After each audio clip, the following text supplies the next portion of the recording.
الحمد للہ رب العالمین والصلاة والسلام علی سید الانبیاء والمرسلین اما بعد فاعوذ باللہ من الشیطان الرجیم بسم اللہ الرحمن الرحیم۔ سبق نمبر 95 لیسن 95 حدیث، اس میں انشاءاللہ تعالی نزہۃ القاری شرح صحیح البخاری سے ہم کتاب التعبیر، خوابوں کی تعبیریں، اس کے حوالے سے انشاءاللہ تعالی سیکھنے سمجھنے کی کوشش کریں گے، اور اس کے بعد کتاب الفتن کا بھی کچھ حصہ اللہ کی رحمت سے ہم انشاءاللہ تعالی پڑھنے اور سیکھنے کی سعادت پائیں گے۔ آج کا سبق انشاءاللہ تعالی جو پی ڈی ایف آپ کے پاس موجود ہے، اس کے صفحہ نمبر 631 اور 632 کی بھی مزید 3-4 لائنوں تک ہوگا انشاءاللہ تعالی۔ حدیث نمبر 2889 یعنی 2889 تک انشاءاللہ تعالی یہ آج کا سبق ہے۔ انتہائی توجہ کے ساتھ سماعت کرتے جائیں، اور اس پی ڈی ایف کو بھی ایک نظر ضرور دیکھ لیجئے گا، انشاءاللہ تعالی بہت فائدہ ہوگا۔ سب سے پہلے ہے کتاب التعبیر۔ تعبیر سے کیا مراد ہے؟ اس کے حوالے سے مفتی شریف الحق امجدی صاحب تحریر فرماتے ہیں کہ جو لفظ ہے تعبیر، یہ باب تفعیل کا مصدر ہے۔ اس کا مادہ عین با را ہے، جس کے معنی ہے ایک حال سے دوسرے حال کی طرف تجاوز کرنا۔ عرف عام میں اس کے معنی ہے پانی سے گزر جانا، خواہ تیر کر کشتی سے یا کسی اور چیز سے، مگر اس کے لیے زیادہ مستعمل عبور ہے۔ عبور یعنی پار کر جانا، اسی سے عبرتو اعتباراً ہے۔ اسی کی نسبت جب خواب کی طرف ہوتی ہے تو اس سے مراد خواب کے اندر جو خفی یعنی چھپا ہوا معنی ہوتے ہیں ان کو بیان کرنا۔ رؤیا انسان جو کچھ خواب میں دیکھتا ہے۔ راغب نے کہا کہ رؤیت کے معنی آنکھ سے دیکھنے کے ہیں، اور کبھی تخیل کے معنی میں آتا ہے، اسی سے رائے ہے جو غلبہ ظن کے معنی میں ہے۔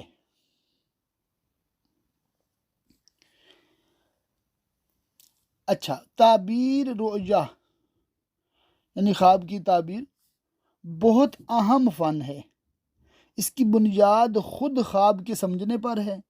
کچھ خواب پریشان ہوتے ہیں، جسے اضغاث احلام کہتے ہیں، جن کی کوئی تعویل نہیں ہوتی۔ اضغاث احلام کی 2 قسمیں ہیں، ایک وہ جس میں شیطان کی مداخلت ہو، دوسری وہ کہ معدہ وغیرہ میں فساد کی بنیاد پر دماغ پر بخارات چڑھتے ہیں، وہ متشکل ہو کر خواب میں نظر آتے ہیں۔ اچھا، یہ تو ہو گیا پریشان خواب، ٹھیک ہے، 2 طرح کے، ان کو چھوڑ دیا۔ آگے ہے روجائے صالحہ یا صادقہ، وہ ہوتے ہیں جو من جانب اللہ براہ راست یا بواسطہ ملک یعنی فرشتے کے ذریعہ سے انسان کو دکھائے جاتے ہیں۔ تعبیر روجائے صالحہ کی ہی ہوتی ہے، یعنی کہ جو تعبیر کی جاتی ہے نا، وہ پریشان خوابوں کی نہیں کی جاتی، وہ کی جاتی ہے روجائے صالحہ کی۔ اس کی بنیادی 2 قسمیں، کبھی ایسا ہوتا ہے کہ انسان جو کچھ دیکھتا ہے بعینہ ہی وہی واقع ہوتا ہے، جیسا کہ بدء وحی کی حدیث میں ہے۔ ام المومنین حضرت عائشہ رضی اللہ تعالیٰ عنہ فرماتی ہیں کہ نبی صلی اللہ علیہ وسلم نزول وحی سے پہلے جو خواب دیکھتے سپیدہ سحر یعنی صبح کی روشنی کی طرح واقع ہوتا، اور کبھی مناسب اشکال میں دکھایا جاتا، جیسا کہ غزوہ احد کے بارے میں حضور نے فرمایا میں نے خواب دیکھا کہ ایک گائے جو ذبح کی جا رہی ہے۔ تعبیر یہ فرمائی کہ احد کے دن مومنین کو جو کچھ پہنچا یعنی نقصان پہنچا۔ دوسرا خواب یہ دیکھا کہ میرے دونوں ہاتھوں میں سونے کے 2 کنگن ہیں. اس کو میں مختصر کر رہا ہوں. آپ نے اس کو ناگوار محسوس کیا، اس پہ پھونک ماری اور دونوں اڑ گئے. تو اس سے مراد یہ تھی کہ جو اسود انسی اور مسلمہ کذاب جھوٹے نبوت کے دعوے دار ہوں گے وہ قتل ہو جائیں گے، یعنی کہ ان کا فتنہ ختم ہو جائے گا. اچھا، ایک اور بات ہے، یہ جو ہوتا ہے نا سچے خواب، یہ صرف نیک بندوں کے ساتھ خاص نہیں ہے، بلکہ عام عوام مسلمین کی بھی، فساق بھی، حتیٰ کہ یہاں تک لکھا ہے کہ کافر بھی سچا خواب دیکھ سکتا ہے. جی ہاں، کیسے؟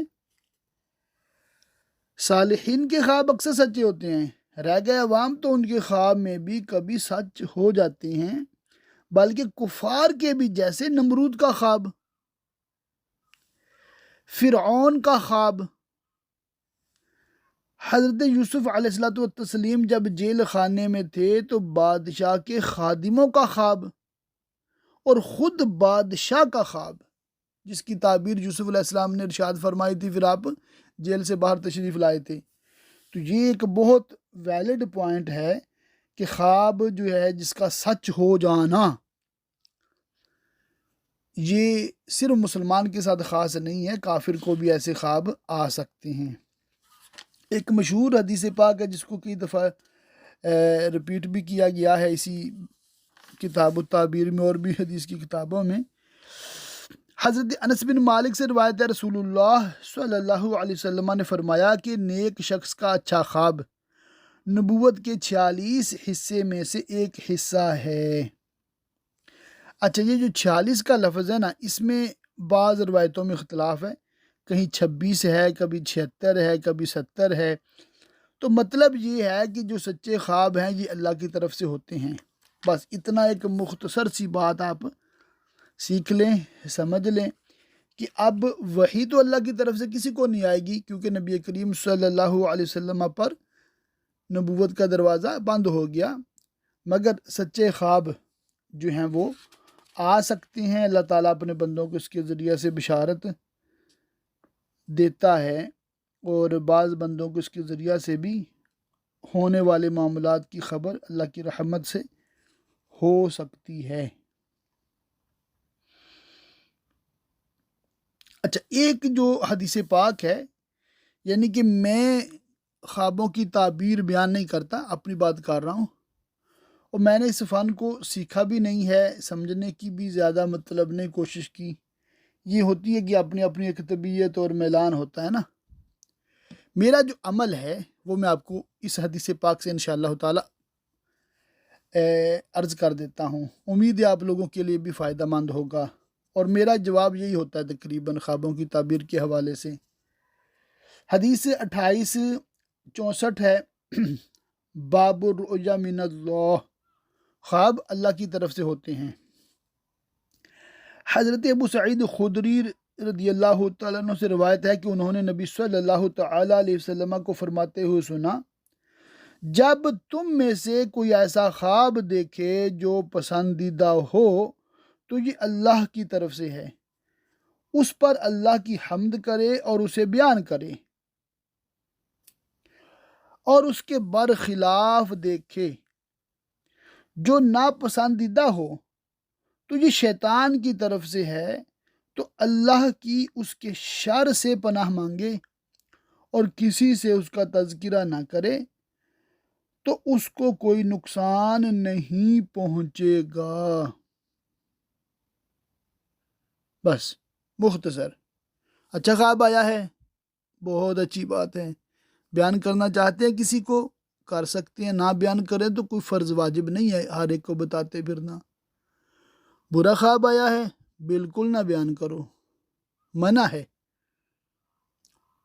بس اللہ تعالیٰ کی بارگاہ میں دعا کرو کہ اللہ پاک اس کے شر سے محفوظ رکھے. بات ختم ہو گئی. کسی سے بھی خواب کی تعبیر پوچھنا ہم پہ لازم نہیں کیا گیا، ٹھیک ہے؟ تو بالکل بھی پریشان نہیں ہونا، گھبرانا نہیں ہے. اور یہ بھی بات ذہن میں رکھنی ہے، ہر عالم کو تعبیر کا علم نہیں ہوتا، اور بعض اوقات ایک بندہ بڑا ماہر معبر ہے، تعبیر بیان کرنے والا ہے، اس نے کوئی تعبیر بیان کی، ضروری نہیں ہے کہ جیسے اس نے بیان کی ویسے ہی ہو۔ جی ہاں، آگے ایک روایت آتی ہے، نبی کریم صلی اللہ علیہ وسلم نے ایک خواب ارشاد فرمایا تو جناب ابو بکر صدیق رضی اللہ تعالیٰ عنہ نے عرض کی میں اس کی تعبیر بیان کروں؟ آپ نے اجازت دی تو تعبیر جناب صدیق اکبر نے بیان کی۔ اس پر نبی کریم صلی اللہ علیہ وسلم نے ارشاد فرمایا کہ آپ نے کچھ تعبیر درست ارشاد فرمائی ہے اور کچھ میں آپ سے خطا ہو گئی۔ تو یہ ایک پوائنٹ ہے آپ لوگوں کی نظر کر رہا ہوں کہ اگر کوئی خواب کی تعبیر بیان کرتا ہے تو یہ ضروری نہیں جیسا اس نے بیان کیا ویسا ہی ہو۔ اور یہ بھی ذہن میں رکھیے گا کہ خواب کی تعبیر بیان کرنے کے لیے بہت سارے سوالات پوچھنے پڑتے ہیں، اور جو خواب بیان کر رہا ہے، پھر جو خواب سن رہا ہے، اس میں بڑی یکسوئی، بڑی توجہ، بہت یعنی کہ کیئرفلی اس کام کو کرنا پڑتا ہے، تب جا کے کچھ اندازہ لگایا جا سکتا ہے، مگر وہ بھی گارنٹی نہیں ہوتی، 100% نہیں ہوتا کہ جیسے تعبیر بیان کی گئی ہے ویسے ہی ہوگا یا ویسے ہی ہونے والا ہے۔ تو میں پھر اسی نتیجے پہ پہنچا، ذاتی بات کر رہا ہوں، اپنا اپنا ذوق ہے کہ میں کوئی بھی خواب کسی سے بیان نہیں کرتا، نہ کسی سے تعبیر پوچھتا ہوں۔ اچھا خواب لگتا ہے اللہ کا شکر ہے، برا لگتا ہے کچھ تو اللہ تعالیٰ سے دعا کرتے ہیں کہ اللہ پاک خیر کرے، بس خیر والا معاملہ ہو۔ ایک روایت ہے 2875، حضرت عبداللہ بن عمر رضی اللہ تعالیٰ عنہ سے روایت ہے کہ نبی صلی اللہ تعالیٰ علیہ وسلم نے فرمایا میں نے خواب میں دیکھا گویا ایک کالی عورت پریشان بالوں والی مدینہ سے نکلی اور مہیا جا کر ٹھہری، یعنی جحفہ میں۔ میں نے اس کی تعبیر یہ کی کہ مدینہ کی وبا جحفہ منتقل ہو گئی۔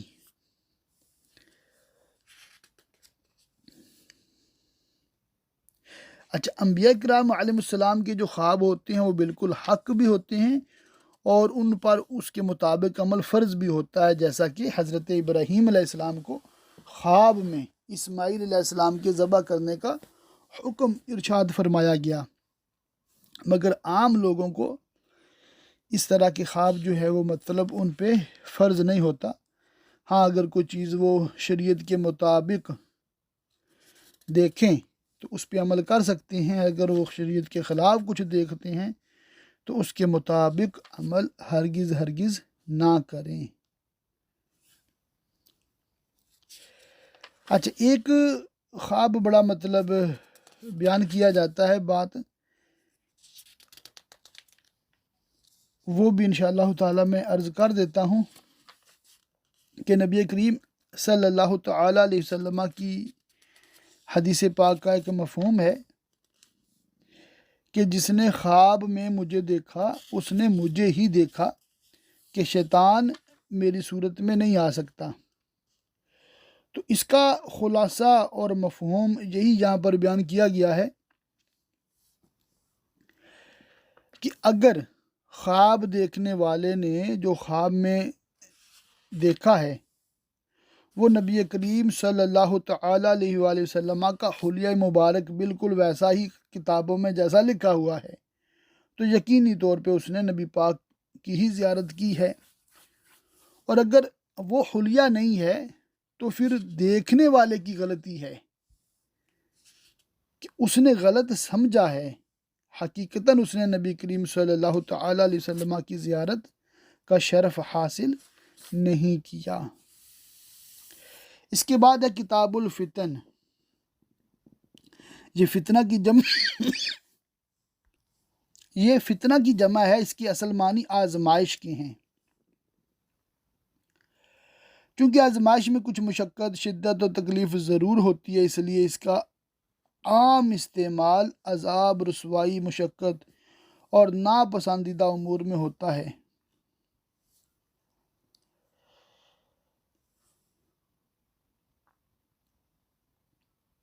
ایک روایت ہے، جس نے اپنے امیر کی طرف سے کوئی بات دیکھی اور وہ اسے ناپسند ہو تو وہ صبر کرے، اس لیے کہ جو شخص جماعت سے ایک بالشت بھی جدا ہوا اور اسی پر مر گیا تو وہ جاہلیت کی موت مرے گا۔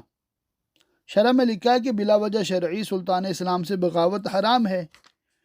اس کی تفصیل ظاہر کتب فقہ اور عقائد میں مذکور ہے۔ سلطان جب تک اسلام سے خارج نہ ہو جائے یا گمراہی پھیلانے کی بزور شمشیر کوشش نہ کرے، اس کے خلاف اعلان جنگ کی اجازت نہیں۔ تو اسی مضمون پہ پھر چند روایتیں یہاں پر مزید ہیں۔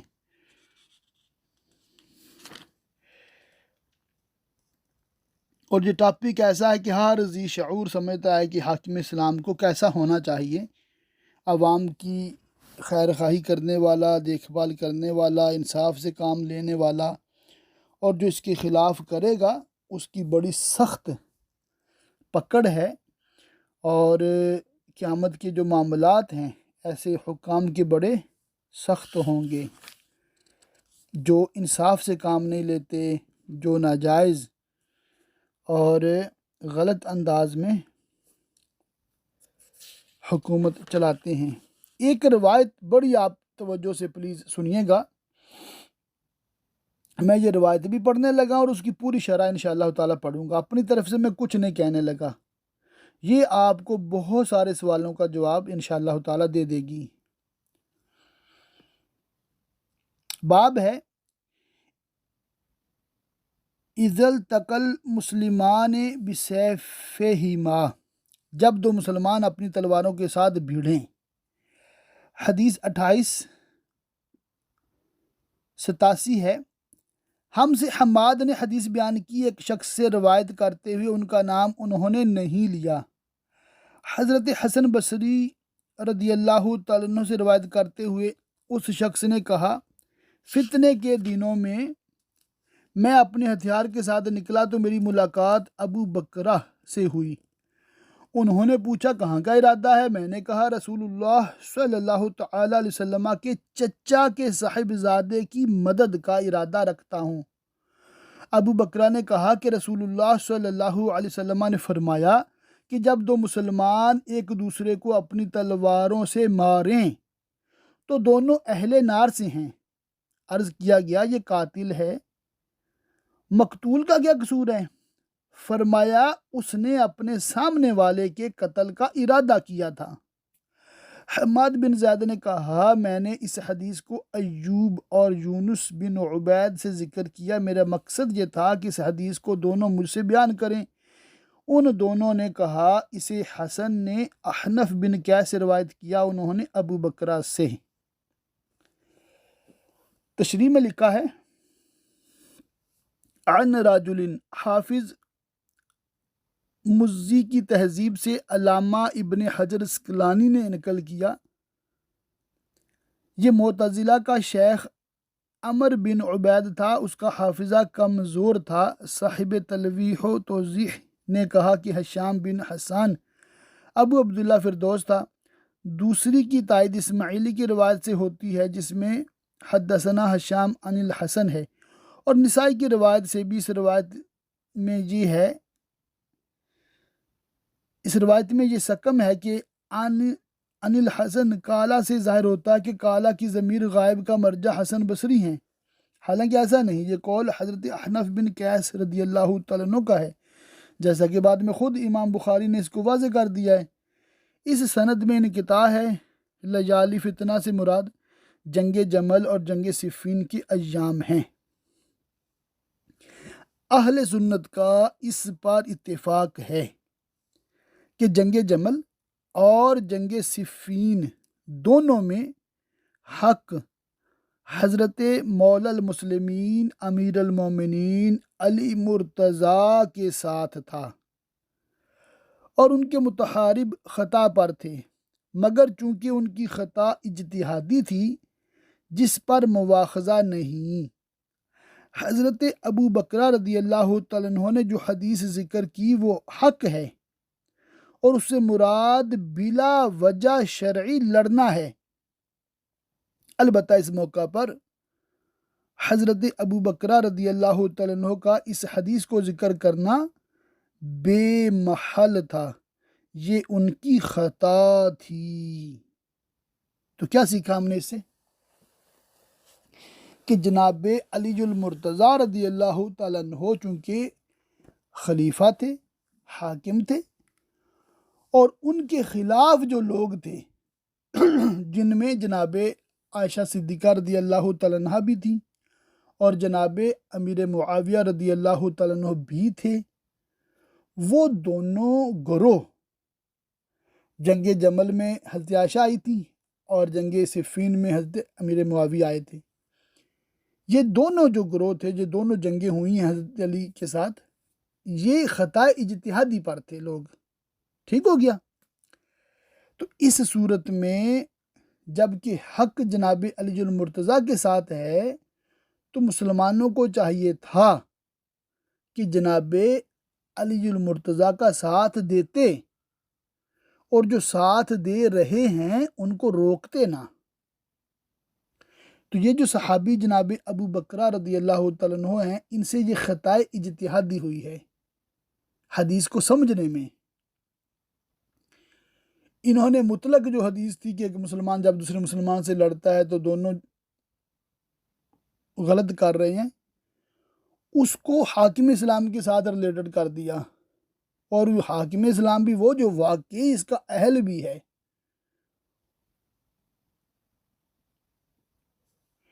تو یہ ایک بات میں اس لیے بھی بیان کر رہا ہوں کہ آج ہمارے دور میں بعض علماء کہلانے والے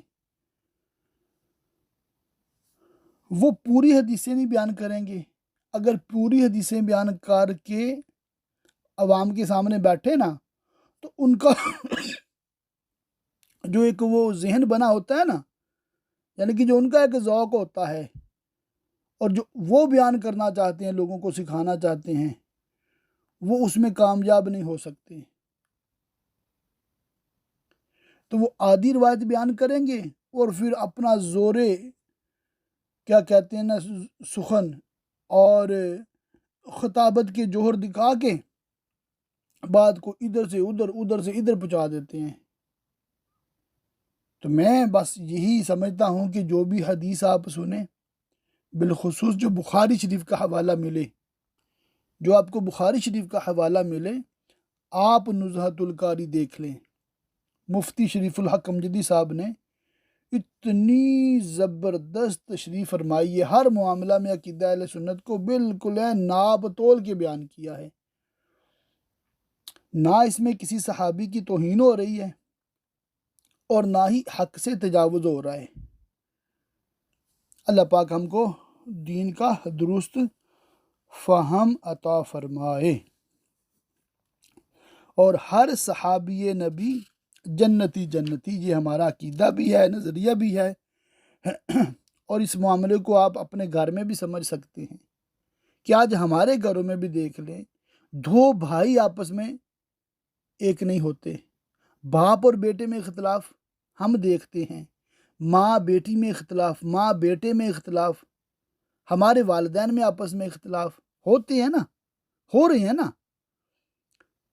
تو صحابہ کرام علیہم رضوان میں بھی بشری تقاضے تھے اور کئی معاملات میں ان میں آپس میں اختلافات ہوئے ہیں، اور یہ اختلافات ایک مطلب ایک کہہ لیں کہ انسانوں کے ذہن مختلف ہے نا، فہم اور سوچ مختلف ہے، جس کی وجہ سے اختلافات کا ہونا عین ممکن ہے، اور یہ کوئی مطلب اچنبے کی انہونی بات نہیں ہے۔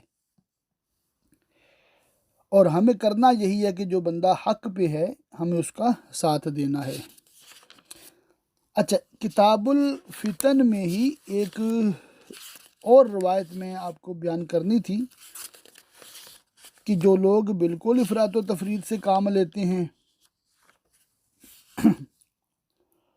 اور یہ کہہ دیتے ہیں کہ جن لوگوں نے جناب علی المرتضیٰ رضی اللہ تعالیٰ عنہ کا کسی بھی وجہ سے ساتھ نہیں دیا، وہ سارے غلط ہیں، معاذ اللہ ثم معاذ اللہ، یہ بھی سوچ غلط ہے۔ ٹھیک ہے، ایک روایت سنیے اور اس کا تشریح جو ہے وہ بھی انشاءاللہ تعالیٰ میں نعن پڑھ کے سناتا ہوں، پھر آپ کو بات سمجھ آ جائے گی۔ حضرت محمد بن علی باقر نے خبر دی کہ انہیں حضرت اسامہ کے غلام حرملہ نے خبر دی۔ عمر نے کہا اور میں نے حرملہ کو دیکھا ہے۔ حرملہ نے کہا مجھے اسامہ نے حضرت علی کے پاس بھیجا اور کہا وہ تم سے ابھی پوچھیں گے کہ کسی چیز نے تمہارے صاحب کو میری مدد سے پیچھے رکھا تو ان سے کہنا وہ کہتے ہیں کہ اگر آپ شیر کے جبڑے میں ہوتے تو میں آپ کے ساتھ رہنا پسند کرتا، لیکن یہ معاملہ ایسا ہے جس کو میں نے نہیں دیکھا۔ حرملہ نے کہا حضرت علی نے مجھ کو کچھ نہیں دیا، جس کے بعد میں حسن اور حسین اور عبداللہ بن جعفر کے پاس گیا تو ان لوگوں نے میرے دونوں اونٹ لاد دیے۔ جنگ جمل اور صفین کے موقع پر حضرت اسامہ رضی اللہ تعالیٰ عنہ کسی کے ساتھ نہ تھے، اگرچہ حضرت علی رضی اللہ تعالیٰ عنہ سے غائب درجہ محبت کرتے تھے، مگر ان کا ساتھ نہ دیا۔ ضرورت پر اپنے غلام حرملہ کو حضرت علی رضی اللہ تعالیٰ عنہ کی خدمت میں بھیجا۔ حضرت اسامہ نے اپنی فراست سے جان لیا تھا کہ حضرت علی رضی اللہ تعالیٰ عنہ حرملہ سے یہ ضرور پوچھیں گے کہ اسامہ نے میرا ساتھ کیوں نہیں دیا، اس لیے حضرت اسامہ رضی اللہ تعالیٰ عنہ نے حرملہ کو اپنا عذر بتا دیا تھا۔ حضرت اسامہ کی عرض داشت کا حاصل یہ تھا کہ میں آپ پر اپنی جان بھی قربان کرنے کو تیار ہوں، لیکن یہ لڑائیاں مسلمانوں سے تھیں، اس لیے میں شریک نہ ہوا، کیونکہ ایک دفعہ میں نے جنگ میں ایک کافر کو قتل کرنا چاہا تو اس نے مسلمان ہونے کا اقرار کر لیا۔ میں نے یہ سمجھا کہ اس نے جان بچانے کے لیے اقرار ایمان کیا ہے، دل سے مسلمان نہیں ہوا ہے۔ اس پر حضور اقدس صلی اللہ تعالیٰ علیہ وسلم نے مجھ پر عتاب فرمایا تم نے اس کا دل چیر کر کیوں نہیں دیکھا؟ اس حدیث کو باب سے صرف اتنا تعلق ہے کہ اس میں حضرت امام حسن مجتبیٰ رضی اللہ تعالیٰ عنہ کی سخاوت کا ذکر ہے جو سعادت کی شان ہے۔ اچھا، اس میں جو میں عرض کرنا چاہتا تھا وہ یہ ہے کہ دیکھیں، ہم یہی مانتے ہیں، اہل سنت کا یہی عقیدہ اور نظریہ ہے کہ جناب علی المرتضیٰ رضی اللہ تعالیٰ عنہ ہی حق پر تھے، جو دوسرے گروہ تھے وہ خطۂ اجتہادی پر تھے، ساتھ جناب علی المرتضیٰ رضی اللہ تعالیٰ عنہ کا ہی دینا چاہیے تھا۔ مگر بعض حضرات حضرت اسامہ بن زید رضی اللہ تعالیٰ عنہ کی طرح بھی تھے کہ وہ یہ سوچ کر کہ بھی دونوں طرف مسلمان ہیں، یقینی مسلمان، تو میں کسی یقینی مسلمان پر تلوار کیسے اٹھاؤں، جب کہ میں نے ایک بار ایسے شخص کو قتل کیا تھا جو بظاہر کافر لگ رہا تھا، کافروں میں رہتا تھا، انہی کے قبیلے سے تھا۔ جب مسلمان وہاں پر پہنچے تو اس نے تکبیریں کہنا شروع کر دیں اور مسلمان ہونے کا دعویٰ شروع کر دیا، تو ہم سمجھے کہ یہ ہمیں دھوکہ دینے کی کوشش کر رہا ہے، تو میں نے اس کو قتل کر دیا۔ اس پر نبی کریم صلی اللہ علیہ وسلم نے مجھ پر عتاب فرمایا، تو میں نے ایک مشکوک مسلمان کو قتل کیا تو مجھ پر اتنا عتاب ہوا، اور اگر میں ایک یقینی مسلمان کو قتل کروں گا تو پتہ نہیں مجھے کیا سزا ملے گی۔ یہ ایک خوف تھا ان کو، ٹھیک ہے۔ تو یہ سوچ کر جو پیچھے بیٹھے رہے یا سائیڈ پہ بیٹھ گئے، سائیڈ پہ ہو گئے، ساتھ نہیں چل سکے، تو وہ بھی مطلب غلط نہیں تھے، ان کو بھی غلط کہنا غلطی ہے، بات سمجھ آ رہی ہے۔ اور پھر ایک گروہ وہ تھا جو دونوں کی صلح کرانے کی بھی کوشش کر رہا تھا، صحابہ کرام علیہ رضوان کا اور تابعین کا، انہوں نے بڑا اس میں کردار ادا کیا ہے، اور ان کی کامیابی پھر بعد میں یوں رنگ لائی کہ جناب امام حسن مجتبیٰ رضی اللہ تعالیٰ عنہ کے دور خلافت میں جناب سیدنا امیر معاویہ رضی اللہ تعالیٰ عنہ کے ساتھ صلح ہو گئی، ٹھیک ہو گیا۔ یہ صلح مسلمانوں کے لیے بہت خیر کا موجب بنی اور مسلمانوں میں امن امان ہو گیا۔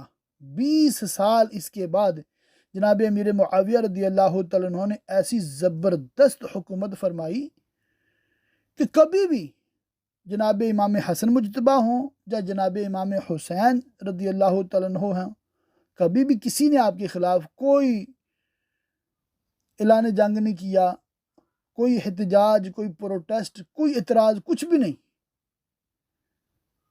اور جناب سیدنا امیر معاویہ رضی اللہ تعالیٰ عنہ نے اللہ کی رحمت سے بأحسن و خوبی اپنا جو منصب تھا وہ نبھایا، مگر ان کے بعد جب یزید پلید آیا جو اس کا اہل نہیں تھا اور اس کے معاملات عام لوگوں کو پتہ بھی ہیں، تو اس کے خلاف پھر جناب امام حسین رضی اللہ تعالیٰ عنہ نے جو اعلان فرمایا وہ بالکل حق تھا، اور یہ آپ کا خاصہ ہے کہ آپ نے اللہ کی راہ میں سر قربان کر دیا، مگر ایک ظالم و جابر کے سامنے، فاسق و فاجر کے سامنے، یزید پلید کے سامنے سر کو جھکایا نہیں۔ یہ بہت بڑا درس دیا ہے تمام ہی دنیا کو کہ جو حق پر نہ ہو اس کے ساتھ بھی نہیں چلنا اور اس کے آگے نہیں جھکنا۔ خیر، جیسا کہ میں نے شروع میں عرض کیا تھا کہ کتاب الفتن، کتاب الحکام، کتاب التمنی، خبر الاحاد، یہ ساری انشاءاللہ تعالیٰ آج پڑھیں گے، مگر وقت کے دامن میں کوئی گنجائش نہیں ہے، تو اسی کتاب الفتن پر ہم آج کے سبق کا اختتام کر لیتے ہیں انشاءاللہ تعالیٰ۔ مزید باتیں اللہ کی رحمت سے انشاءاللہ تعالیٰ ہم آگے پڑھیں گے، تو انشاءاللہ تعالیٰ مزید سیکھنے کی کوشش کریں گے۔ اللہ پاک کی بارگاہ میں دعا کہ اللہ پاک ہمیں خوب علم دین سیکھنے، سمجھنے، یاد رکھنے، عمل کرنے اور دوسروں تک پہنچاتے رہنے کی توفیق رفیق مرحمت فرمائے۔ آمین بجاہ النبی الامین وصلی اللہ تعالی علیہ وآلہ وصحبہ وبارک وسلم۔